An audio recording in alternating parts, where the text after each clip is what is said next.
pessoal, sejam muito bem-vindos de volta a mais um boletim informativo aqui do nosso canal. Hoje eu quero fazer um pouco diferente. Primeiro eu quero agradecer a Deus, tá? Pela oportunidade de mais uma vez Ele estar aqui me concedendo, né? De estar na frente de todos vocês. Muito obrigada por me receber aí na sua casa. Desejar a todos vocês um excelente dia. Melhor ainda, né? Um excelente final de semana repleto de muitas e muitas bênçãos, tá? Muitas conquistas, muitas alegrias. É o que eu desejo do fundo do meu coração para todos vocês que estão do outro lado me acompanhando aqui nesse momento. E se vocês desejarem o mesmo para mim, e eu tô precisando, eu vou ficar muito feliz, gente, tá? A notícia tá, na verdade, uma bomba gigante. Tá vindo dos Estados Unidos em direção ao ministro do STF, Alexandre de Moraes. Sim, tá? E envolve esse caso aí da Débora Rodrigues, tá? Uma bomba gigante vinda direto dos Estados Unidos que atinge em cheio o ministro do STF, Alexandre de Moraes, e tem a ver com o caso aí da Débora Rodrigues, né, que pichou com o batom, a questão do batom, gente, tá? É uma bomba gigante que eu vou explicar os detalhes para vocês.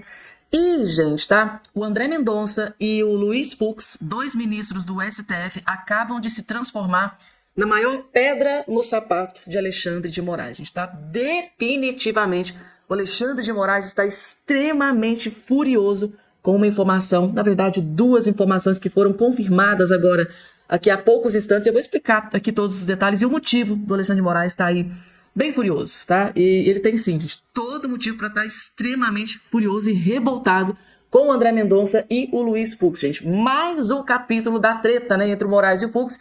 E agora o André Mendonça também entrou na jogada, gente, tá? Eita, a chapa tá esquentando.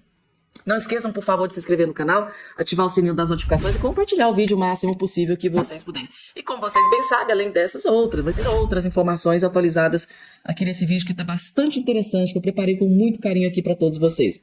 Panja. Próxima informação na tela, gente, tá? Bomba gigante vindo dos Estados Unidos que atinge em cheio o ministro do STF, Alexandre de Moraes. Vocês vão entender tudo. Com relação a esse caso da Débora Rodrigues, gente, tá? A moça do batom, né? Que o STF agora tomou decisões. Acompanhem porque o governo americano, parlamentares americanos, estão acompanhando absolutamente tudo o que está acontecendo aqui no Brasil. E eles ficaram perplexos com o que aconteceu com a Débora Rodrigues, o que está acontecendo com a Débora Rodrigues. Assistam. Eu ia tocar exatamente nesse ponto que o Alexandre tocou, e vejam vocês, ele está na Europa e eu aqui nos Estados Unidos, e esse caso da Débora, assim como o do Clezão, também repercute bastante aqui. Muitos congressistas americanos já sabem quem é Clériston da Cunha, agora já sabem também quem é Débora Rodrigues, e todos abismados, né? Alguns nomes entraram no radar dos congressistas americanos aqui, como eu venho reportando nas últimas semanas, né? O do Procurador-Geral da República é um deles, o Paulo Gonet, do Fábio Chon, que é o delegado da Polícia Federal, bom, Alexandre de Moraes, então todos já sabem, democratas, republicanos, independentes. Alexandre de Moraes é conhecidíssimo aqui nos Estados Unidos e não é conhecido pelas melhores razões, digamos assim, nada positivas. Outros nomes que comentam muito aqui também, Gilmar Mendes e Dias Toffoli, que está naquela peça, daquele processo das indústrias, das empresas de mídia do Donald Trump mais a Rumble contra Alexandre de Moraes na Flórida, ali há 3 páginas sobre Dias Toffoli, e agora o nome Débora Rodrigues entrou no radar dos americanos como o maior absurdo cometido nos últimos tempos, as pessoas tentando entender o que aconteceu, Débora, o que ela fez. E é curioso, Alexandre, que aqui nos Estados Unidos, né, um país com uma segurança tão grande, que é muito preocupado com a segurança nos aeroportos, principalmente depois do 11 de setembro, você passa por várias máquinas de raio-x e você não pode entrar com bebidas, com isso, com aquilo, porque tudo pode se tornar uma arma. Mas batom, você entra no avião, Alexandre. Veja você entra com quantos batons você desejar no avião. Uma arma tão perigosa no Brasil, inflamável, uma arma de guerra, de revolução. Aqui nos Estados Unidos, você entra tranquilamente com 1, 2, 3, 4, 5, 10 batons na sua bolsa. Então, Paula, a repercussão é mundial e não tem volta. O Brasil hoje entrou no radar da injustiça maquiada de justiça, da barbárie maquiada de justiça no mundo todo. Porque assim, gente, a gente fica perplexo mesmo, né, com as decisões tomadas por ministros, gente, tá? Por uma pessoa que estava utilizando um batom, gente. Então, os congressistas, né, americanos, parlamentares americanos, que tiveram acesso a essa notícia, não seria outra atitude, é perplexidade mesmo. Como que uma pessoa que pegou um batom, pichou uma estátua, que horas depois já estava limpinha, tá? Absolutamente intacta. Como que uma pessoa dessas pega 14 anos de prisão, ao mesmo tempo, tá? Tem mulher que acaba com a vida do marido, né? Eu tô me referindo ao caso da Elisa Matsunaga. que ela simplesmente, né, fez o que fez com o marido, foi tão cruel que eu não posso nem mencionar o que ela fez aqui no vídeo. Mas assim, ao mesmo tempo, a Elise Matsunaga, que fez tudo o que fez com o marido naquela época, ela pega o quê? 16 anos de cadeia, 17 anos de cadeia? Então assim, essa disparidade entre um julgamento e outro, que essas pessoas ficam perplexas. Os congressistas americanos ficam perplexos com a segregação, a diferença, né? Quando um de esquerda é julgado, quando um de direita é julgado, que acontece muito aqui. Quando o Janones é julgado é de uma forma, quando um Daniel Silveira é julgado acontece outra coisa completamente diferente. Então, assim, gente, a justiça brasileira definitivamente é um caso de estudo. Eternamente será um caso de estudo. Tá aí, na mira dos parlamentares americanos. Agora, uma outra informação, gente, que eu vou trazer aqui para vocês que me chamou muita atenção. O Carlos Caut, também da Revista Oeste, ele fez um comentário extremamente importante e grave.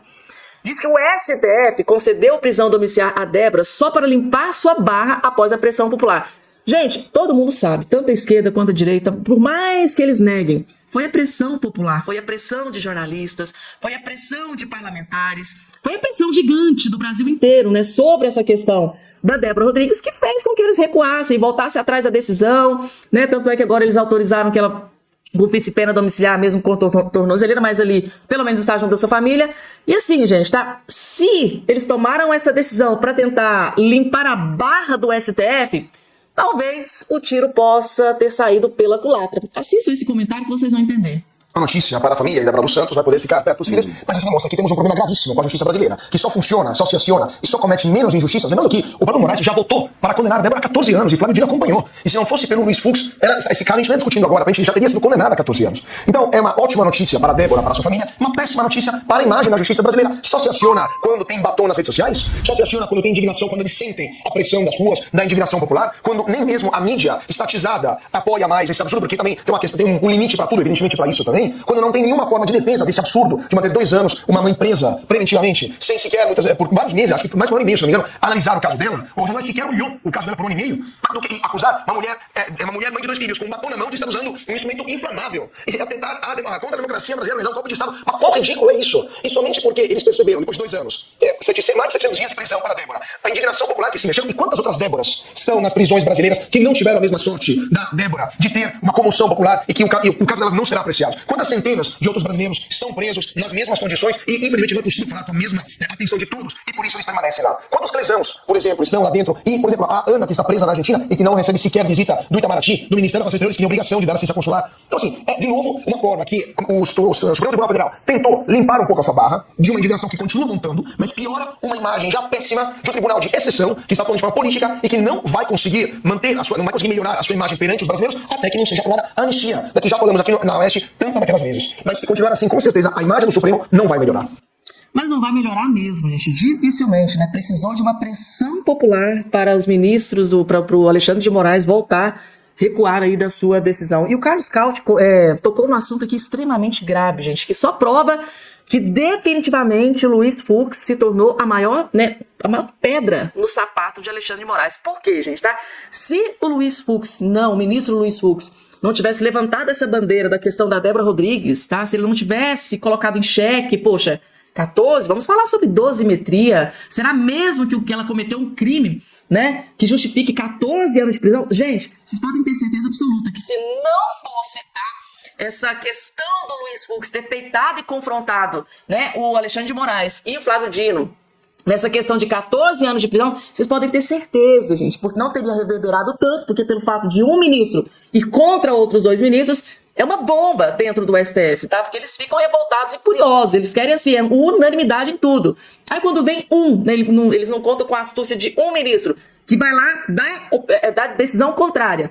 E esta decisão contrária fica reverberando, né? Sendo motivo de manchetes, notícias no Brasil inteiro, como aconteceu nesse caso da Débora, a ponto, gente, essa pressão gigante de jornais, jornalistas, youtubers, parlamentares, a pressão foi tão gigante que o Alexandre de Moraes não teve outra opção, ele não aguentou a pressão, teve que recuar, voltar atrás. Vocês acham que essa decisão do ministro, a imagem recuar, melhora a imagem do STF? Não, gente, abala ainda mais as estruturas do STF, porque só mostra para o Brasil e para o mundo inteiro que as decisões de ministros do STF são exacerbadas e tem que voltar atrás, como é o caso que acabou de acontecer.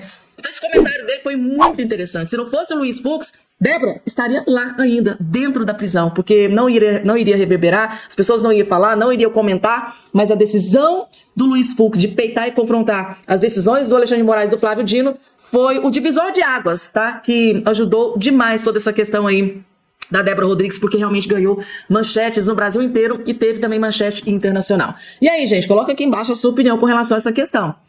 Próxima informação na tela, gente. Definitivamente, gente, tá? Ministros do STF estão se voltando contra outros ministros ali dentro.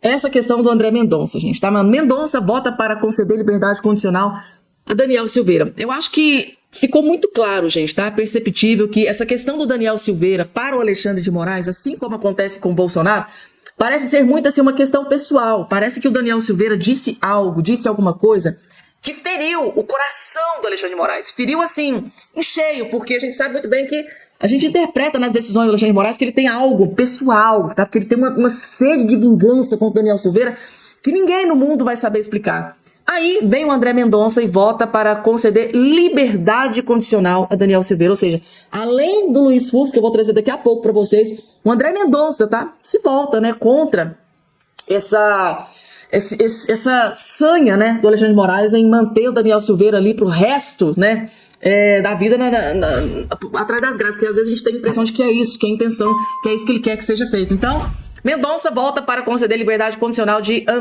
Daniel Silveira, gente. Ou seja, mais uma vez o André Mendonça, lógico que foi vencido, né, gente, porque tá sendo votado, tem outros ministros ali, com certeza vai ser um voto, né, mas pelo menos foi corajoso. Vai ser voto vencido, mas pelo menos foi corajoso. Peitou, confrontou, não é Maria, vai com as outras e foi lá e deu decisão contrária ao Alexandre de Moraes e os seus aliados ali dentro do STF. E outra questão também, eu trouxe isso aqui pra vocês verem, gente, tá? Que o André Mendonça tá ligado, tá em tudo que tá acontecendo e não tá se curvando para o ministro Alexandre de Moraes e os seus aliados. Então isso aqui, dessa vez, né, gente, tá? A gente tem que dar acesso ao que é de César. Dessa vez tá de parabéns aqui a decisão do André Mendonça. Aí, gente, tem a questão do Luiz Fux, que eu disse pra vocês, expliquei pra vocês há poucos instantes. Essa questão do Luiz Fux, prisão domiciliar de cabeleireira, reforça a fala de Fux em processo do 8 de janeiro. Vocês não têm noção, gente, tá?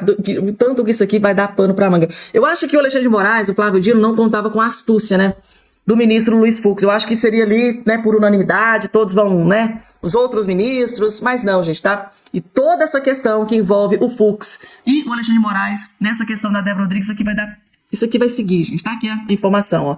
O caso da cabeleireira Débora Rodrigues Santos, presa, né, em 2013, para participar e tal, ganhou força após o ministro Alexandre de Moraes determinar que ela cumpra a prisão domiciliar, acatando um pedido do PGR nessa sexta-feira. Tá aqui, Luiz Fux defendeu a revisão de penas de envolvidos nos ataques do 8 de janeiro e citou o caso de Débora para ilustrar sua tese. Temos toda a liberdade e todo o respeito pela independência e opinião dos colegas.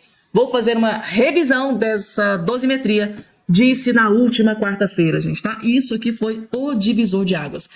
Resumindo aqui pra vocês, gente, tá? O André Mendonça, Luiz Fux, ministros dentro do STF, se voltam contra algumas decisões do ministro Alexandre de Moraes, acirrando ainda mais toda essa questão do pessoal do 8 de janeiro, tem a questão do Bolsonaro, mas aqui, realmente, definitivamente, vai ser uma queda de braço entre ministros dentro do STF, gente, tá? E tem uma galera aí dizendo que, né, não pode acontecer, estão atacando o Alexandre de Moraes, mas isso aqui, gente, é a justiça, né?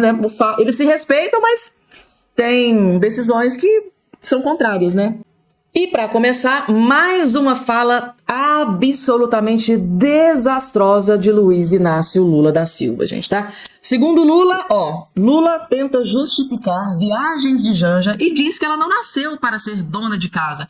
A mulher do presidente Lula não nasceu para ser dona de casa, ela vai onde ela quiser, vai falar o que ela quiser e vai andar para onde ela quiser. Só que tem uma parte aqui dessa fala do Lula da Silva que chocou, gente, tá? Não só o Brasil, mas o mundo inteiro, com relação aí a essa gastança desenfreada das viagens da deslumbrada Janja da Silva. Prestem atenção na fala do Lula e logo em seguida eu vou falar sobre essa questão que tá reverberando aí muito sobre essa fala do Lula desastrosa. Só assistam. Assistam, gente, tá? E comentem à vontade aqui embaixo nos comentários, deem a sua opinião com relação a Justificativa do Lula pra Janja estar aí torrando e gastando o dinheiro do povo com viagens luxuosas. Vejam só. Olha, primeiro que a minha mulher não é clandestina. Ela não faz viagem apócrifa. Ela faz viagem porque ela foi convidada para fazer uma viagem e não foi pouca coisa. Não foi pouca coisa. Ela viajou a convite do companheiro Macron para discutir a aliança global contra a fome e a pobreza. E eu fiquei muito orgulhoso quando ela foi lembrada pelo Macron e convidou ela para falar de um assunto que eu poderia ser convidado. Que poderia ser convidado outras pessoas. E ela foi convidada e já fez o seu discurso com muita competência. Sabe, ela tem trabalhado nesse negócio da Aliança Global contra a Fome até antes do G20. Olha, eu sinceramente, eu não respondo à oposição nesse assunto. Não respondo. Eu acho que a Janja tem maioridade suficiente para responder aquilo que é sério, aquilo que é molecagem, aquilo que é fake news, aquilo que é irresponsabilidade. Sabe, não precisa responder. A história vai julgar. Então, e a Janja foi oficialmente me representando. Ela não foi numa viagem escondida. Ela foi numa viagem me representando. É porque o Brasil não tem vice-presidente, tá, gente? Tá? E de quebra ainda ele humilha o Geraldo Alckmin. Mas o pior tá por vir agora, assistam. Em Paris, ela queria vir para cá, e eu falei, é importante você ir para Paris. Vai ter lá muito país africano, e é importante que a França esteja fazendo esse debate, é importante que você fale. Aí ela foi e falou. Eu tenho certeza que falou bonito, e se eu puder, vou mudar o discurso dela. Eu queria que a oposição lesse o discurso dela, para eles deixarem de ser ignorantes. É isso, querida. E ela vai continuar fazendo o que ela gosta. Porque a mulher do presidente Lula não nasceu para ser dona de casa. Ela vai estar aonde ela quiser, vai falar o que ela quiser, e vai andar para onde ela quiser. É assim que eu acho que é o papel da mulher.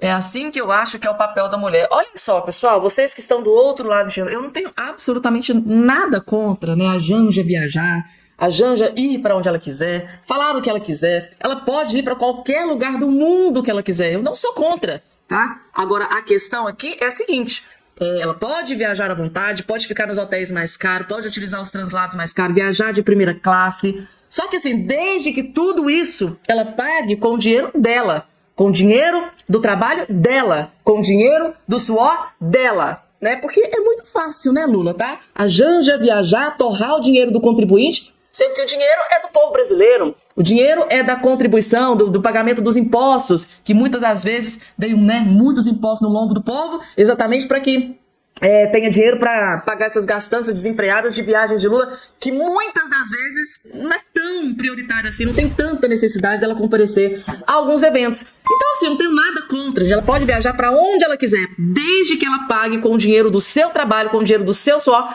e não, né, faça aí viagens luxuosas, que custam fortunas. A última viagem que ela fez para a Itália, um exemplo que eu vou citar para vocês, custou R$250 mil no povo brasileiro. O povo brasileiro que pagou por essa viagem. Outras viagens custam o quê? 100 mil, outras 200 mil, 300 mil. Quando você for somar ali no final da gestão do Lula, tem quantos milhões gastos com viagens, sem, da grande maioria das vezes, sem necessidade. Não é aquela coisa assim de vida ou morte, ela tem que ir. E outra coisa, gente, tá? É para representar o Lula, existe o vice-presidente da República. Janja não tem cargo público, tá aí gastando e torrando mababescamente o dinheiro do contribuinte como se não houvesse amanhã. É claro que a oposição vai manter lá em cima, a oposição vai acionar o Tribunal de Contas da União, os órgãos responsáveis para fiscalizar o que é que o governo Lula anda fazendo com o dinheiro do povo brasileiro. Que ela gaste, que ela viaje, pegue os voos mais caros, mas que ela pague com o dinheiro dela, com o trabalho dela. Agora, qual que é o trabalho da Janja nesse governo Lula? Porque,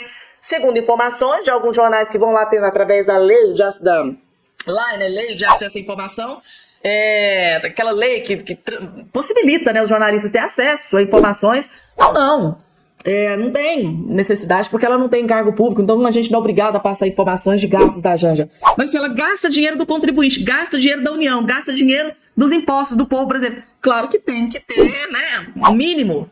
Tem que dar satisfação do que ela está fazendo com o dinheiro do povo. Então, por isso que vários parlamentares, não só de direita, mas tem parlamentares de centro também, cobrando, né, os órgãos responsáveis aí para explicar os gastos exagerados da Janja. E aí, gente, coloca aqui embaixo a sua opinião com essa fala do Lula, né? A Janja, ela pode ir para onde ela quiser, desde que ela pague com o dinheiro dela. Agora, é muito fácil, né, gente, tá? Viajar para o mundo inteiro usando dinheiro público, né? Dinheiro dos impostos do contribuinte brasileiro.